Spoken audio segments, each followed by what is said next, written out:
Sa inyong lahat, lalong-lalo na po sa ating Mayor Arturo Agara at sa inyo pong mga kasamahan sa pamumuhan po ng APECO.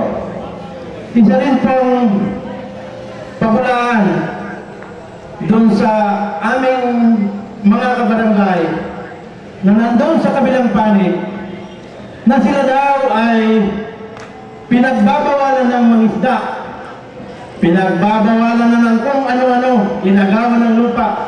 Nandito po ako para magpatunay na yan ay kabulaanan. Wala pa pong inagawan sa barangay namin ang lupa. Ang totoo niyan, ang lahat ng barangay opisyal sa amin ay nakasuporta sa APECO. Dahil 90% ay nagtatrabaho na sa APECO. Kaya mabuhay po ang APECO. Ipagpatuloy ang progreso. Yun lang po.